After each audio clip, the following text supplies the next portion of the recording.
오늘 말씀을 준비하면서 제가 한 십수년 전에 읽었던 한 10년쯤 되네요.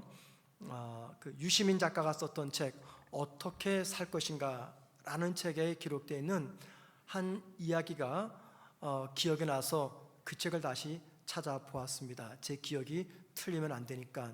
2013년도에 출판된 책입니다. 어떻게 살 것인가. 이 책에 보면은요, 2013년을 기준으로 했을 때 우리나라의 직업 개수가 몇 개나 될까요? 2013년을 기준으로 했을 때 그 당시 존재했던 우리나라의 직업 숫자는요 11,655개였다라고 이 유시민 작가가 여러 가지 근거를 제시하면서 직업 개수를 이야기했습니다. 11,655개. 자, 10년이 지났습니다. 지금은 몇 개쯤 될까요? 더 많아졌을까요? 줄어들었을까요? 우리 중등부 학생들, 많아졌을까? 줄어들었을까? 딴 생각하다 깜짝 놀랐지? 더 늘어났습니다. 왜 그럴까요? 지난 10년 동안 기술이 많이 발달됐거든요. 또 시장도 넓어졌습니다. 그래서 직업의 개수가 더 많아졌겠다 생각을 합니다.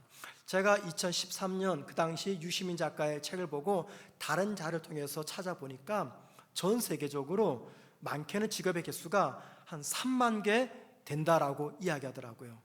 아마도 지금은 더 많은 직업이 있지 않겠는가 생각이 드는데, 직업의 개수를 말하고 싶어서 이 통계를 이야기한 게 아니라, 여러분 뭐 10,000개든 20,000개든 30,000개든 뭐 중요한 건 아닙니다. 진짜 중요한 것은 여러분 생각하실 때 인간 사회에 존재하는 직업 중에서 가장 독특한 직업이 있다면 뭐라고 생각하십니까? 어떤 직업이 가장 독특할까요? 여러분이 가지신 직업이 가장 독특할까요? 아마 각자 생각이 다를 겁니다. 제가 즐겨보는 TV가 EBS인데요, EBS 교육방송 보면은 극한 직업이라는 프로가 종종 나와요. 여러분 보셨습니까? 야, 진짜 극한 직업이라고요. 그게 가장 독특할까? 이건 주관적이기 때문에 제 생각을 말씀드려 볼게요. 이 세상에 존재하는 직업 중에 가장 독특한 직업 중에 하나는 어쩌면 운동선수들의 경기를 해설하는 해설자의 직업이 아닌가 생각을 합니다. 왜냐하면 해설자, 그 말은 무슨 말이냐면 그 선수들의 인생과 삶을 해설하는 사람이기 때문입니다. 사람이 자신의 인생이 아니라 다른 누군가의 인생과 삶을 해설한다는 거, 이건 정말 독특한 직업이에요. 여러분이 인정하든 인정하지 않든 저는 그렇게 생각을 합니다. 그런데 여러분, 스포츠 경기 해설자 중에서 현역 선수들만큼 실력이 뛰어난 사람이 있을까요? 한번 차범근 씨를 예를 들어보죠. 여러분, 차범근 씨가 현역 시절엔 정말 대단했습니다. 지금의 뭐 손흥민 비교가 안 됩니다. 제가 1997년도에 가족과 함께 그때 영국에서 공부할 때 스위스 여행을 간 적이 있었어요. 스위스 융프라우라는 산 올라가기 위해서 기차를 타고 올라가는데 그 기차칸에 맞은편에 한국 부부가 앉아 있는 거예요. 서로 이제 통성명을 하는데 이 부부는 독일에서 온 분들이고 저는 영국에서 왔어요. 그러니까 영국도 축구의 나라, 독일도 축구의 나라, 자연스럽게 대화가 축구가 된 겁니다. 그럼 제가 물었어요. 도대체 차범근 씨가, 그 당시에는 이제 현역이 아니죠, 은퇴했기 때문에, 차범근 씨가 현역 시절에 어느 정도 인기였습니까? 물어봤어요. 그랬더니 그분이 독일에서 오래 사신 분인데 프랑크푸르트 사신 분이에요. 그런 얘기를 해요. 한 번은 은퇴한 다음에 한참 지나서 이분이 독일을 방문해서 축구 경기가 열리는 그 경기장에 참석을 했는데, 관람하기 위해서 이 카메라맨이 이 차범근 씨를 발견하고 딱 비쳤다고 합니다. 그러자 모든 관중들이 다 일어서가지고 경기 중에 기립박수를 보냈다라고 얘기를 해요. 그 정도로 정말 전설 같은 선수였다라고 말합니다. 여러분, 그런데 지금은 이제 해설하지 않지만 얼마 전까지 차범근 씨가 해설했잖아요.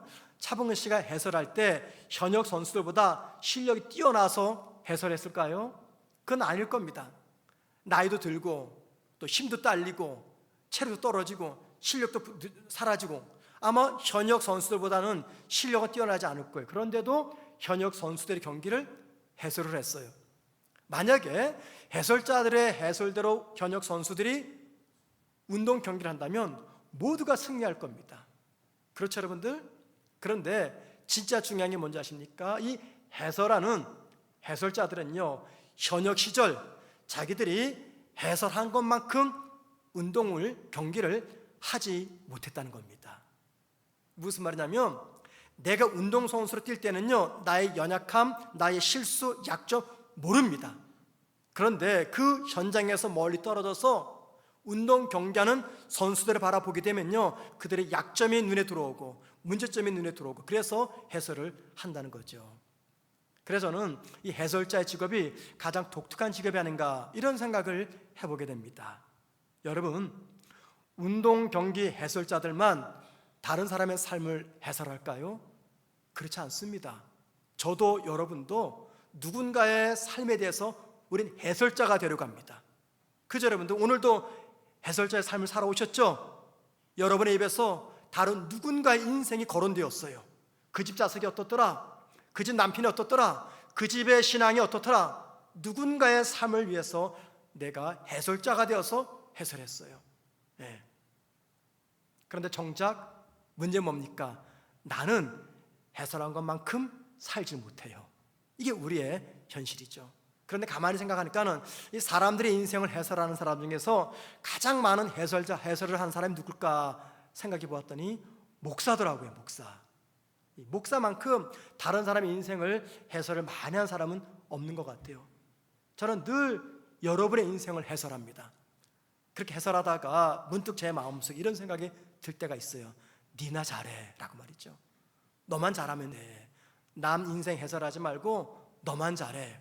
이런 생각이 종종 찾아들 때가 있습니다. 그런데 다행인 것은, 그리고 감사한 것은요, 제가 누군가의 인생, 여러분의 인생을 해설할 때 그 인생 해설 기준이 제 생각이 아니고 제 경험 아니고 최선을 다해서 살아계신 하나님의 말씀이 되기 위해서 애쓰고 노력한다는 겁니다.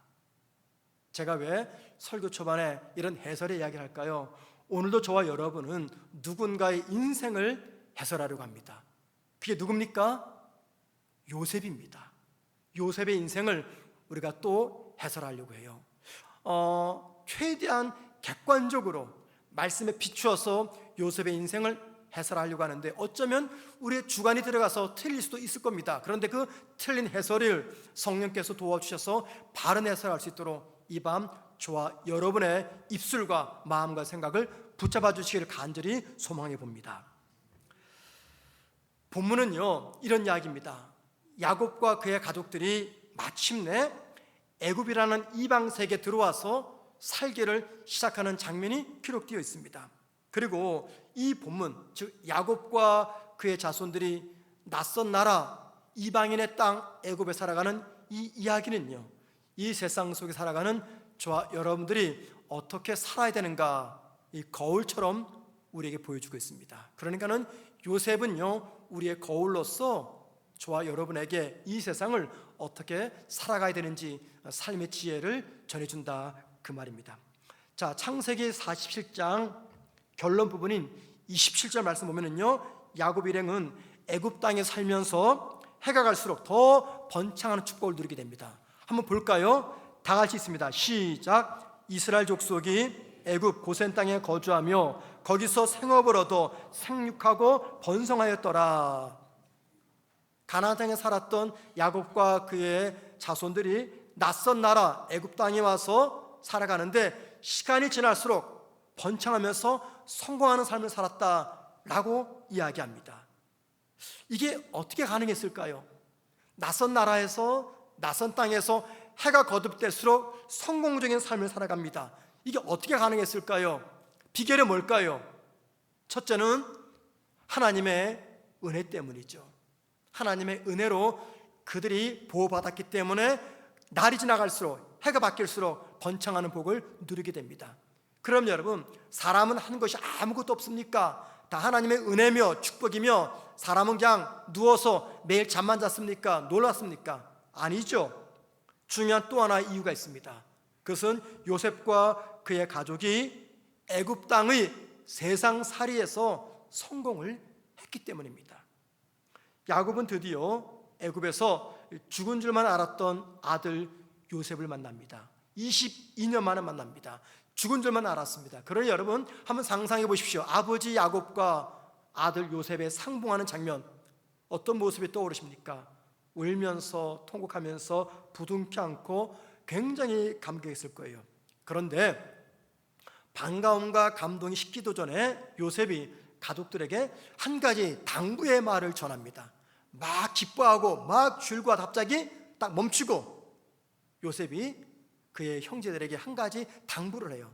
그게 오늘 본문에 나오는 33절과 34절입니다. 창세기 46장 33절 34절 한번 보세요. 좀 길지만, 바로가 당신들을 불러서 너희의 직업이 무엇이냐 묻거든 당신들은 이르기를 주의 종들은 어렸을 때부터 지금까지 목축하는 자들이 온대 우리와 우리 손조가 다 그러하니이다소서.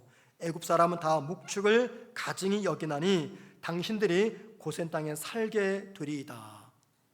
요셉이 미리 뭔가를 예견하고 형들에게 한 가지 당부를 합니다. 그게 뭐냐면 곧 바로를 만날 텐데 바로가 당신들의 직업이 무엇이냐 물어보거든 목축업하는 목자라고 말하십시오. 그 이유는 이 애굽 사람들은 목축을 가증히 여깁니다. 이게 가증히 여긴다 이 말이 무슨 말입니까? 극혐한다 그 말입니다. 굉장히 혐오한다 그 말이에요. 자 여러분, 왜 요셉이 형들에게 목축업을 하겠다라고 말하고 시키는 것입니까?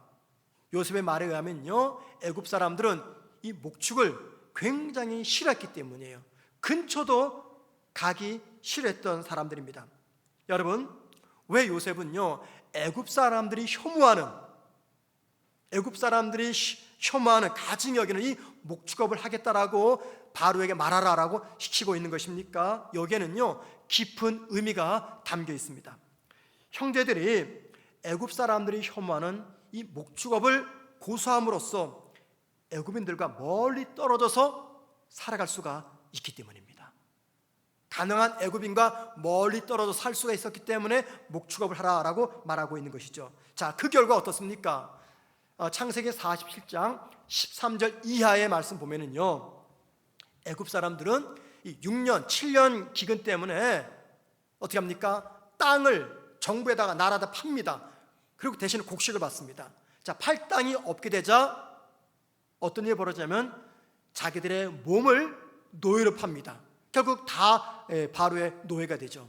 그런데 여러분, 기가 막힌 것은 이 고센 땅만큼은요 팔리지 않았습니다. 고센 땅은 팔리지 않았어요.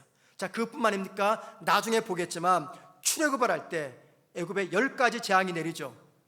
근데 유독 이스라엘 사람 살고 있었던 이 고센 땅에는 10가지 재앙이 임하지 않았습니다. 왜 그렇습니까? 애굽인과 완전히 구별돼서 살았던 땅이기 때문입니다. 요셉은 그의 형제들에게 지금 이 이야기를 하고 있는 겁니다. 요셉이 선견 지명이 있어서 고센 땅을 선택했는지 그건 모르겠습니다. 그러나 중요한 것은 요셉이 형제들에게 완전히 구별된 땅을 선택하라 라고 말했기 때문에, 그런 땅을 살기 위해서 목축업을 선택해라 라고 말했기 때문에 이스라엘은요 10가지 재앙에서 구원받고 땅도 지키면서 풍요로운 삶을 살아갈 수가 있었던 것입니다. 자 여러분, 이 이야기가 오늘 저와 여러분에게 중요한 신앙의 교훈 한 가지를 알려줍니다. 이걸 꼭 기억하셔야 됩니다. 성도는 누굽니까? 성도는요, 야곱의 자손들과 비교해 볼 때 성도는 하나님의 백성으로서 자기 정체성을 바로 인식해야 되는 사람입니다. 나의 정체성, 나는 누구냐라는 이 정체성을 바로 인식해야 되는 사람이다라는 겁니다. 저와 여러분 누굽니까? 우린 누굽니까? 세상에 살지만 세상 백성이 아니라 하나님의 백성입니다. 저와 여러분은 세상에 살아갑니다. 그런데 세상 백성이 아니라 하나님의 백성입니다. 이게 저와 여러분의 정체성입니다. 믿으십니까 여러분? 우리가 예수를 믿고 나면은요, 그다음 반드시 해결할 문제가 있어요. 그게 뭘까요? 내가 이제 예수 믿게 되었다. 그럼 나는 이제부터 어떻게 살 것인가 라는 이 삶의 문제입니다. 예수 믿는 나, 하나님을 아버지라고 고백하는 나는 어떻게 살 것인가, 이게 우리가 해결해야 될 심각한 문제죠. 그런데 여러분, 이 문제를 넘어가기 전에 먼저 우리가 정리해야 될 문제가 있습니다. 어떻게 살 것인가, 이것보다도 더 중요한 문제가 있어요. 그게 뭘까요? 예수 믿는 나는 누구인가라고 하는 정체성입니다. 나는 누구인가? 이 정체성에 대한 답을 먼저 찾아야지 그 다음에 어떤 게 자연스럽게 연결됩니까? 그러면 나는 이제 어떻게 살 것인가, 삶의 문제와 연결이 되는 것입니다. 예수 믿는 나는 누구인가? 라고 이 정체성 인식이 바로 되면요, 그 정체성에 맞는 삶을 비로소 살아갈 수가 있다는 겁니다. 우리가 믿는 성도를 볼 때, 또 세상 사람들이 믿는 사람을 볼 때, 야, 저게 예수 믿는 인간인가? 그런 이야기를 들을 때가 있죠. 정말 저 사람 예수 믿는 사람 맞아? 이런 말을 들을 때가 있어요. 여러분, 어디서부터 잘못된 겁니까? 자기 정체성입니다. 나는 누구인가? 나는 누구인가? 자기 정체성에 대한 분명한 인식이 없기 때문에 그 정체성에 합당한 삶을 살아내지 못하는 것이죠. 최근 이번 주입니다. 아주 시끄러웠어요. 국가인권위원회 위원장 후보자 안창호 씨, 여러분 다 아시죠? 요새 많이 나왔습니다. 이 안창호 씨 청문회 때문에 나라가 온통 시끄럽습니다. 이 안창호 씨는요, 국가인권위원회 위원장 후보입니다. 이제 청문회를 이제 거쳐야 되는데, 이 청문회 통해서 나타나는 이분의 모습 때문에 나라가 시끄러워요. 이분은 신실한 톡실한 크리스찬입니다. 교회 장로님이세요. 이분의 청문회 모습에 대해서 긍정적인 반응도 있고 부정적인 반응도 있습니다. 청문회 때 야당 의원들이 차별금지법과 관련돼서 이 동성애에 대해서 동성애 문제를 물어보았어요. 그랬더니 이 안창호 후보가 무슨 이야기 하냐면은 단호하게 동성애는 잘못되었습니다 라고 말하는 거예요. 이 국가인권위원회 위원장이 누굽니까? 바로 소수 이 동성애자들을 보호하는 사람이잖아요. 그런데 그분의 입에서 난 말이 이 동성애 차별금지법 잘못되었습니다 라고 말하는 거예요. 그러니까 야당 의원들 기가 막히는 거죠. 또 묻습니다. 그러면 당신은 창조론과 진화론 중에서 뭘 믿습니까? 물어봤어요. 그랬더니 이 안창호 위원장 후보는요, 말하기를 자기는 진화론은 바른 과학 이론이 아니다. 나는 창조론을 믿는다라고 답한 거예요. 그러자 또 난리가 난 겁니다. 여러분, 이 안창호 씨가 왜 이런 답을 했을까? 지금 이 자리가 어떤 자리입니까? 이 사람이 국가인권위원회 위원장으로서 자질이 있느냐 없느냐 이걸 확인하는 자리예요. 그런데 그 자리에서 차별금지법 반대하고 동성애 반대하고 진화론 믿지 않고 창조를 믿는다. 저는요, 신앙적인 측면에서는 정말 박수를 보냈습니다. 야, 저런 분도 있구나. 그러니까 긍정적인 반응, 부정적인 반응이 있는 거예요. 여러분, 안창호 씨가 이 청문회에서 전 국민이 지켜보는 가운데 왜 이런 답을 했을까요? 뭐가 분명하기 때문입니까? 자기 정체성. 뭐예요?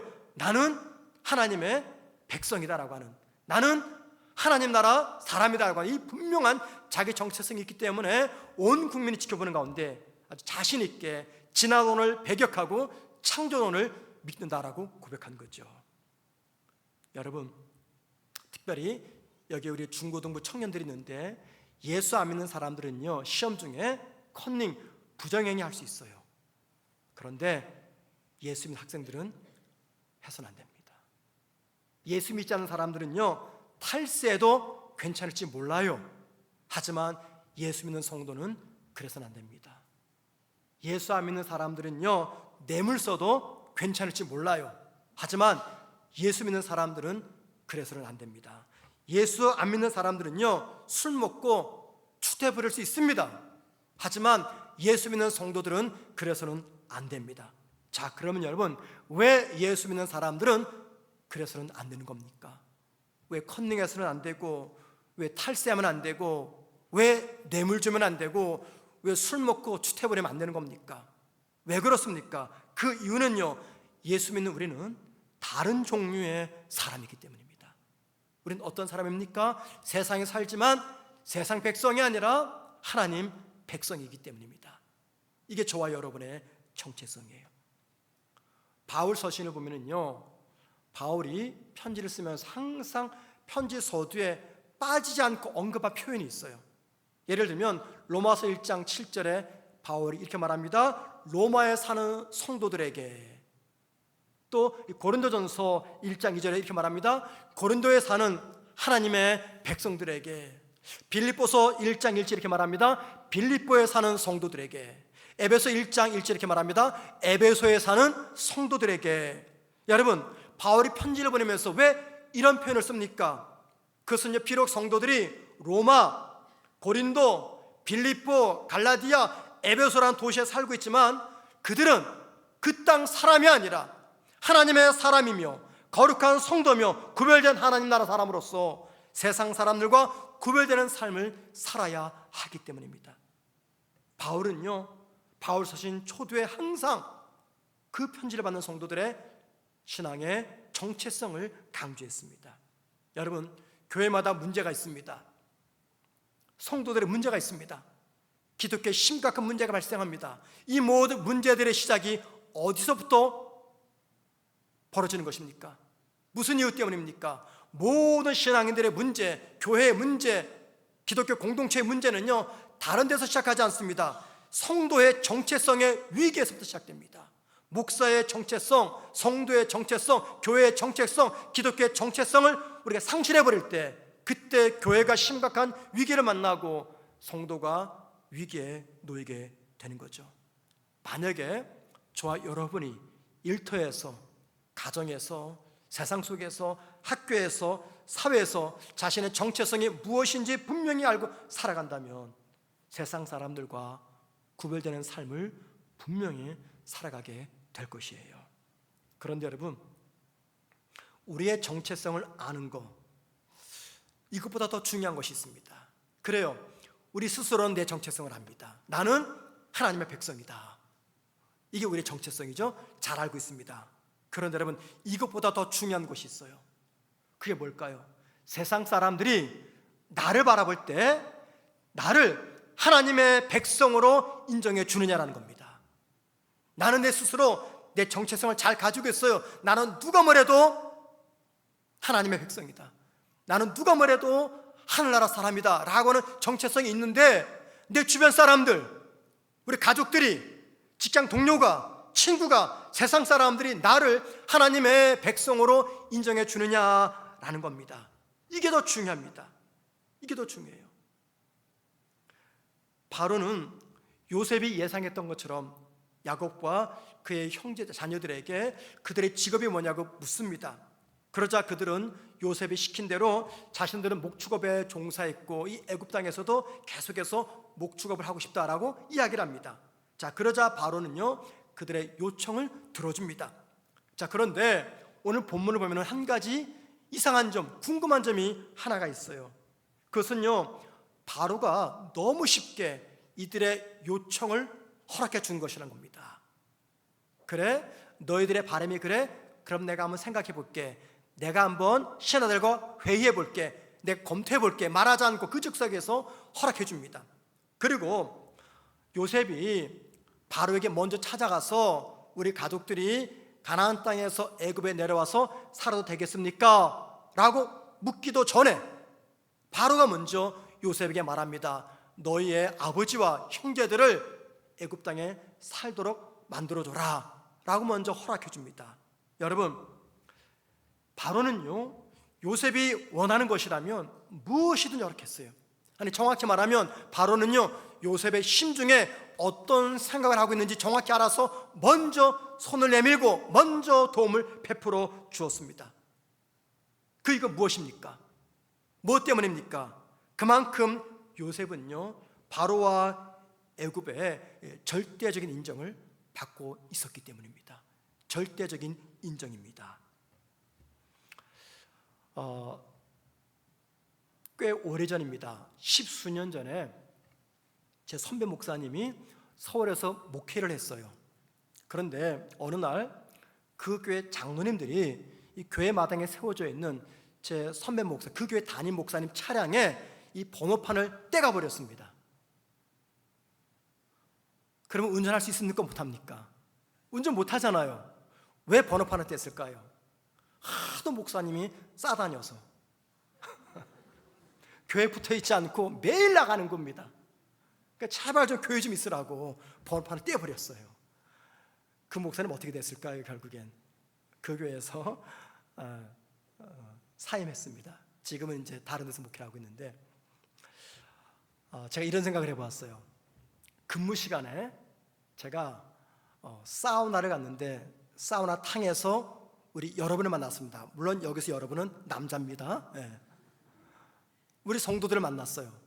혹은 근무 시간에 제가 영화관에서 극장을 딱 보는데 옆자리에 교회 집사님이 앉아 있어요. 여러분, 그 이야기를 듣고 그 장면을 보면은 여러분이 저를 어떻게 생각하시겠습니까? 야, 목사가 근무 시간에 일도 안 하고 빠져가지고 사우나나 오고 영화나 보네. 우리 교회 큰일 났다. 이거 어떻게 하면 좋겠나? 이러시겠습니까? 아니면 목사님이 얼마나 피곤하시면 목회, 안 됐다. 내가 열심히 더 기도해야 되지. 목사님 얼마나 설교 준비하다가 머리가 아프면 머리 식힐 겸 영화를 보실까? 내가 팝콘 사드려야지. 전자입니까 후자입니까? 만약에 여러분들이 목사님이 지금 근무 시간에 뭐 하는 짓이냐 라고 하신다면 저는 여러분에게 인정받지 못한 겁니다. 그죠? 만약에 제가 여러분 인정받는다면요, 근무 시간에 사우나 아니라 더한 곳에 가 있어도 우리 목사님은 분명히 그럴 만한 이유가 있을 거야 라고 생각할 거예요. 이게 뭡니까? 신뢰의 관계죠. 신뢰의 관계. 요셉과 바로의 사이에는요 그런 신뢰 관계가 있었기 때문이에요. 그래서 요셉이 말하기 전에 먼저 바로가 알아서 모든 요셉의 고민거리를 해결해 줍니다. 그만큼 요셉은 바로와 애굽 땅에서 절대적인 인정을 받았다는 겁니다. 자, 그런데 여러분, 요셉이 이 바로에게 인정받았습니까? 아니죠. 이전에 전 직장 어디였습니까? 보디발 장군의 집이죠. 거기서도 인정받았어요. 또 감옥에서도 간수에게 인정을 받았습니다. 자, 여러분, 여기에 우리에게 전해진 중요한 또 다른 신앙의 교훈이 하나 있습니다. 그게 뭡니까? 먼저 성도들은 이 세상에서 자신의 정체성이 무엇인지 명확히 알고 살아가야 됩니다. 그리고 자신의 정체성이 무엇인지 알게 되면요, 그 다음에 어떻게 됩니까? 그 정체성에 합당한 삶을 살아가기를 시작합니다. 자, 그렇게 되면 어떻게 돼요? 우리 주변의 세상 사람들은 우리를 인정합니다. 직장에서, 가정에서, 학교에서, 세상 속에서 나의 정체성에 맞는 삶을 살아가는 나를 보면서 세상 사람들은 절대적으로 인정해 줍니다. 여러분, 그래서 이렇게 말씀드릴 수 있습니다. 저와 여러분이 한 가지만 정확히 알고 있는 그 한 가지만 지키면은요, 저와 여러분은 세상 사람들에게 인정받을 수 있습니다. 무엇을 정확히 합니까? 나의 정체성. 나는 세상에 살아가지만 하나님의 백성이다. 이걸 정확히 알고 그 다음에 그 정체성에 맞는 삶을 지키게 되면 저와 여러분은 세상 사람들에게 인정받을 수가 있다는 것입니다. 자, 그러면 이제 그 다음에 문제가 제기됩니다. 그러면 여러분, 믿음의 정체성을 가진 성도가 어떻게 하면 세상 사람들에게 인정받을 수가 있을까요? 우리는 이런 생각을 합니다. 성도가 세상 사람들에게 인정받으려면 능력이 뛰어나야 된다, 실력이 있어야 된다 라고 생각합니다. 그래서 자녀가 고3이 되면 부모님들이 자녀들에게 주로 이런 말합니다. 우리 교회는 없기를 바랍니다. 제가 고등부 지도할 때는 그런 말이 많았어요. 얘야, 네가 이제 고3이 되었단다. 네가 좋은 대학 들어가야지 하나님께 영광을 돌리지. 그러니까 1년간은 아무것도 하지 말고 교회도 오지 말고 공부만 해라. 좋은 대학 가면은 그것 때문에 하나님이 영광 받으실 거야. 너가 좋은 회사 취직만 하기만 하면, 너가 승진하기만 하면, 너가 결혼하기만 하면 그것 때문에 하나님은 영광 받으실 거야 라고 하면서 그 목적 때문에 자녀들을 신앙 바깥으로 내모는 그런 신앙의 부모가 의외로 많다는 겁니다. 여러분, 우리가 꼭 좋은 대학 들어가야지만이 하나님 영광 받습니까? 우리가 꼭 인류 기업에 취직해야지만이 하나님 영광 받습니까? 연예인들이 시상식에서 시상을 하게 되면요, 수상소감을 이야기하죠. 그 대부분은 크리스찬 연예인들은 수상소감 때 하나님께 영광을 돌립니다. 여러분, 꼭 수상을 해야지만이 하나님 영광 받으십니까? 좋은 회사에 취직하고 회사에서 승진하고 사업에서 성공하고 수상을 해야만 하나님의 영광을 세상 사람들에게 드러낼 수 있다 생각하는 거, 뭐 때문입니까? 저와 여러분 마음속에 성공지향주의적인 삶을 살아가는 못된 습성이 남아있기 때문입니다. 성공지향주의적인 그런 삶을 살아가는 우리가 만들어 놓은 이 성공의 프레임 속에 하나님의 영광을 포함시키고 있기 때문이죠. 지금은 더 이상 이런 말은 하지 않습니다. 한때 유행이었습니다. 한 대형교회 목사가 이 표현을 씀으로 말미암아 한국교회 유행이 된 적이 있었어요. 1990년대 우리 기독교회는요, 이 고지대라는 용어가 유행처럼 퍼졌습니다. 아마 들어보신 분 계실 거예요. 고지대. 이 고지대 핵심은 뭐냐면 기독교인들이 사회 모든 영역에서 높은 위치를 차지해서 영향력을 행사함으로 하나님의 나라를 확장시킨다는 개념이에요. 우리 크리스천들이 사회 모든 구석마다 최고의 자리에 올라가서 뛰어난 영향을 행사함으로 하나님의 나라를 확장시킨다. 이게 고지대입니다. 그래서 대학부에서 청년부에서 성도들에게 이 고지대 잘못된 개념을 가르치면서 성공해야 된다고. 한동안 한국교회가 이 고지론에 휩싸였던 적이 있었습니다. 여러분, 이 고지론 이 개념 다 틀리지는 않았습니다. 저와 여러분이 잘 되는 것이 안 되는 것보다 나을 수 있어요. 그렇죠? 고지론이 다 틀렸다고는 볼 수가 없습니다. 그런데 여러분, 이 고지론의 이념은요, 가장 중요한 것을 놓치고 있어요. 그게 뭘까요? 그것은 기독교에서 가장 중요하게 생각하는 예수님의 가르침입니다. 고지론은 예수님의 가르침을 놓치고 있습니다. 저와 여러분이 꼭 정상의 자리에만 서야만 하나님의 영광을 선포하고 세상을 하나님의 나라로 변화시키는 거 아닙니다. 가장 낮은 자리, 그 누구도 주목하지 않는 자리, 모두가 무시하는 자리에서도 하나님의 영광을 선포하고 그곳을 하나님의 나라로 변화시킬 수가 있습니다. 이 고지론은요, 성공지향주의, 세속주의, 물질주의를 신앙의 포장지로 잘 포장한 것에 불과한 것이죠. 자, 여러분, 요셉이 애굽의 총리라는 직분을 받았기 때문에 그때부터 바로에게 인정받은 게 아닙니다. 잘 들어보세요. 이게 중요한 대목입니다. 바로가 요셉을 인정한 첫 번째 이유, 꿈을 꿔서도 아닙니다. 꿈 해석을 해서도 아니에요. 그냥 요셉의 능력만 인정한 거지 요셉의 됨됨이는 인정하지 않았습니다. 뭐 꿈 능력, 행동 능력 해석한다고 인간의 됨됨이가 나타납니까? 바로가 요셉을 인정한 첫 번째 이유는요, 다른 게 아니라 요셉의 예의 바른 사람이었기 때문입니다. 요셉이 예의 바른 사람이었기 때문에 바로는 그 요셉을 인정한 거예요. 요셉이 가족을 만나자마자 첫 번째 취한 조치가 뭡니까? 가족을 만나자마자 첫 번째 취한 조치, 그게 뭡니까? 가족 모두를 바로와 아른하게 만드는 겁니다. 바로를 아른시키는 거, 이게 요셉이 했던 첫 번째 일이었습니다. 자, 그러고 나서 어떻게 합니까? 바로에게 어떻게 해야 좋은 모습을 보일 수 있을지 가족들에게 코치를 해줍니다. 이렇게 하십시오, 이건 하지 마십시오 라고 말이죠. 우린 이 대목에서 이런 생각을 합니다. 아니, 하나님 있는 사람은 하나님께만 잘 보이면 되지 뭐하러 사람들에게 잘 보이려고 하는 것인가 하면서 이런 신앙을 비난합니다. 그런데 요셉은 달랐습니다. 요셉은 바로의 신하로서 바로가 뭘 좋아하는지, 어떤 사람인지, 무엇을 중요하게 생각하는지, 바로에게는 어떤 방식으로 접근하는 것이 좋은 것인지 그의 형제들에게 알려줬습니다. 이게 무슨 말입니까? 이건 다른 말로 말하면 요셉은요, 지극히 예의 바른 겸손한 사람이었다라는 것입니다. 예의 바른 사람이었기 때문에 사람 앞에서도 하나님 앞에서도 늘 겸손히 예의 바른 사람이었어요. 우린 이렇게 생각할 수 있어요. 요셉이 바로의 꿈을 해몽해 주었기 때문에 바로가 살 수 있었고 애굽 사람들이 살 수 있어요. 그럼 여러분, 누가 누구의 눈치를 봐야 됩니까? 요셉이 아니라 바로나 애굽 사람들이 요셉의 눈치를 봐야 되는 거예요. 왜요? 누가 누구에게 신세를 졌습니까? 바로와 애굽 사람들이 요셉에게 신세를 졌기 때문이죠. 자, 여러분, 만약에 요셉이 이런 생각을 가지고 있었다면 그는 얼마든지 바로 앞에서 무례하게 행동할 수가 있었을 것입니다. 가정이든 직장이든 학교이든 사람들이 모인 이 공동체에는요, 꼭 이런 사람들이 있습니다.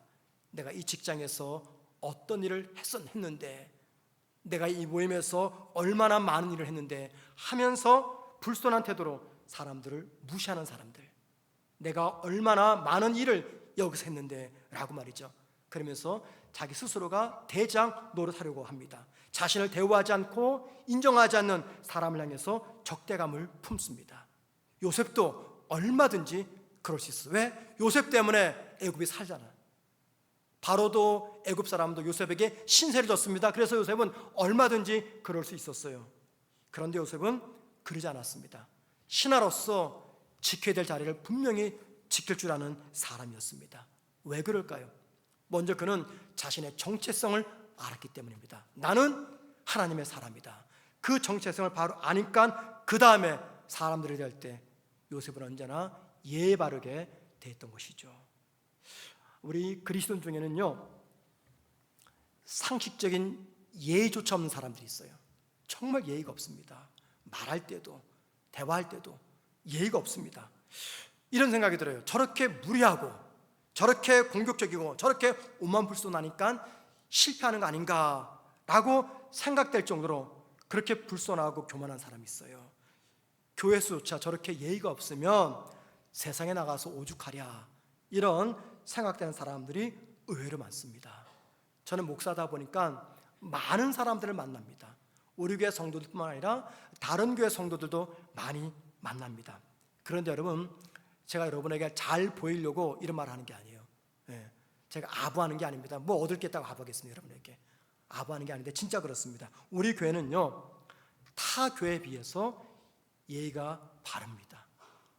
우리 교회 성도들은 연세 많으신 분들에게 예의가 바르다, 이 말이 제가 굉장히 좀 외람된 말씀이지만 그냥 전체적으로 말씀드립니다. 우리 교회 성도들은요, 보편적으로 타 교회에 비해서 예의가 바릅니다. 마음이 따뜻하세요. 상대를 존중하고 배려할 줄 압니다. 제가 지난 8년 넘도록 교회 사무실에서 성도들의 목소리 큰 소리를 한 번도 들어본 적이 없어요. 보편적으로 우리 교육자들을 존중하고 사랑하십니다. 물론 다 그러진 않아요. 보편적으로 그래요. 그런데 여러분, 다른 교회 성도들 그렇지 않습니다.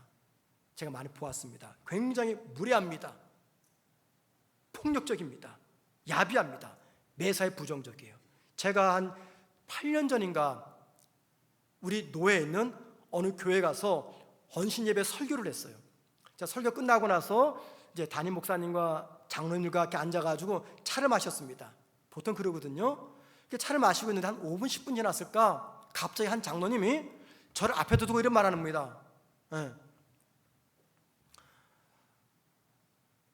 목사님 굉장히 열정적이시네요, 이렇게 말하는 거예요. 제 설교를 비꼬는 겁니다. 목사님 오늘 설교 정말 은혜 받았습니다, 이렇게 나와야 되잖아요, 그죠?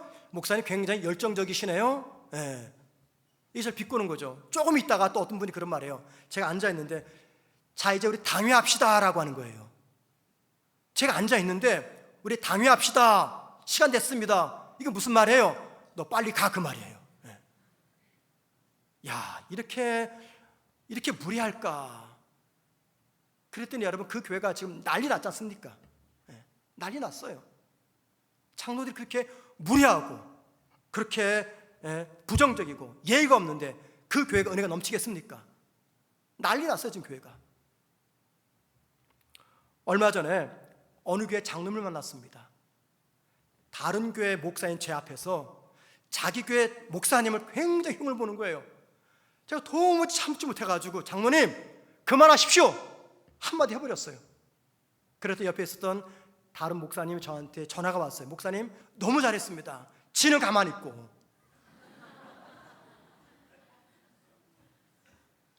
우리 교회는요 그런 분 안 계세요.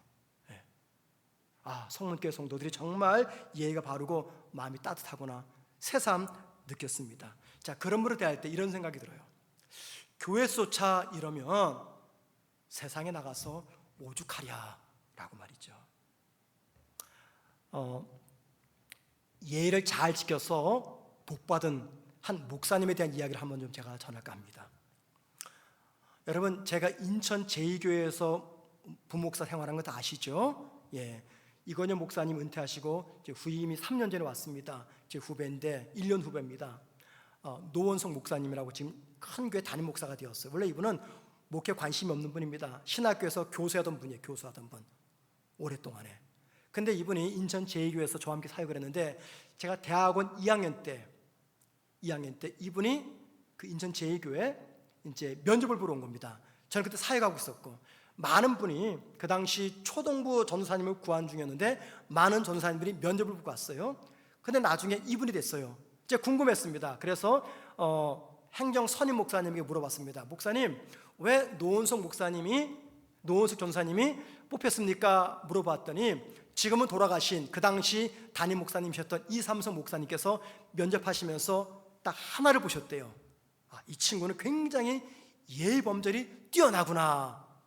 그거 하나 때문에 그 노원석 전사님을 그 교회 초등부 전사님 뽑은 거예요. 그게 인연이 돼가지고 시간이 지나면서 계속해서 예의가 범절이 뛰어나니까요.